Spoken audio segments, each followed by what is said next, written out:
नमस्कार। आज आपण वनशास्त्र महाविद्यालय दापोली येथे आलेलो आहोत। कोकणामध्ये विविध प्रकारच्या बांबूच्या प्रजाती खूप मोठ्या प्रमाणावर आढळून येतात। बांबूचा खाण्यायोग्य भाग म्हणजे बांबूचे नवीन अंकुरित झालेले कोंब आहेत। त्या बांबूंच्या कोंबांपासून विविध प्रकारच्या खाद्यपदार्थ बनवण्याविषयी आज आपण माहिती घेणार आहोत। बांबूंच्या कोंबांच्या काढणीपासून ते शेवटच्या विविध प्रकारचे खाद्यपदार्थ बनवण्यापर्यंत आपण माहिती सांगणार आहोत। आपण बांबूमध्ये असणाऱ्या विविध प्रकारच्या पौष्टिक घटकांची थोडीफार माहिती घेऊया। बांबू हे कमी कॅलरी असणारे एक अन्नपदार्थ आहे। त्याच्यामध्ये फायबर ह्याचं कंटेंट खूप जास्त असल्यामुळे ते आपल्या शरीरासाठी खूप अत्यावश्यक असे प्रकारचे आहे। बांबूमध्ये प्रथिने तसेच विविध प्रकारची विटॅमिन्स यांचं प्रमाण खूप असल्यामुळे त्याचा आपल्या शरीरासाठी खूप फायद्याचा असा उपयोग होतो।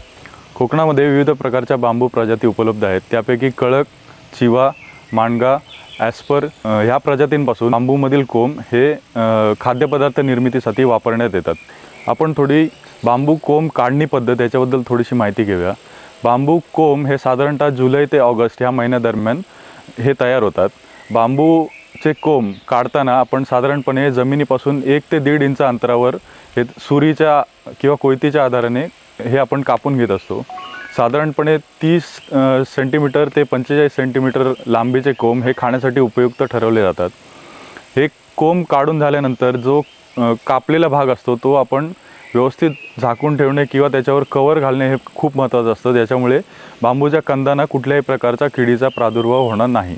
काढणी पश्चात प्रक्रियेमध्ये बांबू कोंब जे आपण काढून घेतलेले आहेत ते व्यवस्थित पाण्यामध्ये धुवून घेतले पाहिजे, ज्याच्यामुळे त्याच्यावर असणारी माती किंवा जे फायबर किंवा हेअर असतात ते निघून जातील।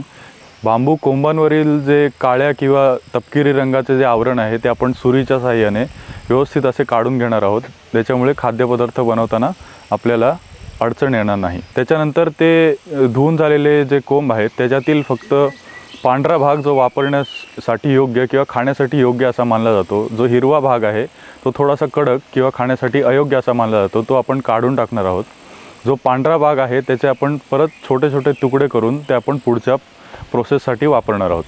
बांबूच्या कोंबावर खाण्यापूर्वी प्रक्रिया करणे हे आवश्यक आहे। बांबूच्या कोंबांमध्ये हायड्रोजन सायनाइड नावाचे द्रव्य आहे जे आपल्या पचनसंस्थेला हानिकारक आहे। खाद्यपदार्थ तयार करण्यापूर्वी आपण जे बांबूचे कोंब कट करून घेतलेले आहेत त्यांना 2 प्रकारच्या प्रक्रियेमधून जे हायड्रोजन सायनाइड आहे ते आपण काढू शकतो। पहिली प्रक्रिया म्हणजे रात्रभर मिठाच्या पाण्यामध्ये त्यांना भिजवून ठेवणे, किंवा दुसरी प्रक्रिया म्हणजे 15 ते 20 मिनिटं आपण त्याला गरम पाण्यामध्ये उकळवून घेऊ शकतो, ज्याच्यामुळे जे हायड्रोजन सायनाइड आहे किंवा HCN आहे जे त्याच्यामधून निघून जाऊन आपल्याला विविध प्रकारचे खाद्यपदार्थ बनवण्यासाठी बांबूचे कोंब सुलभपणे वापरता येतील। बांबूंच्या कोंबापासून विविध प्रकारच्या पाककृती बनवल्या जातात।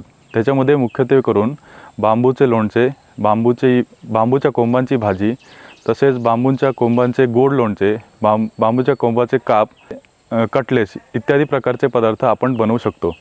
बांबू कोंबांचे छोटे तुकडे करून घेतल्यानंतर आपण ते बांबू कोंबांचे तुकडे बांबू स्लायसर किंवा बांबू कटिंग मशीन याच्यामध्ये घालून छोट्या छोट्या आकारामध्ये कटिंग करून घेऊ शकतो।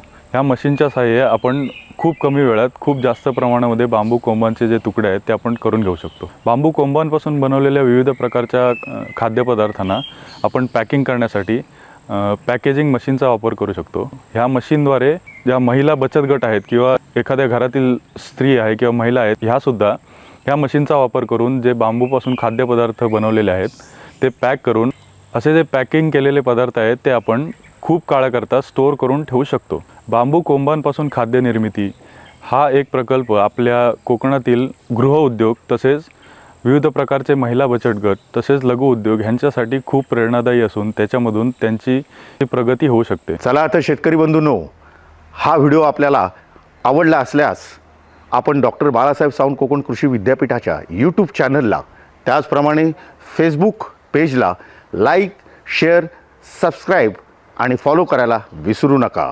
धन्यवाद।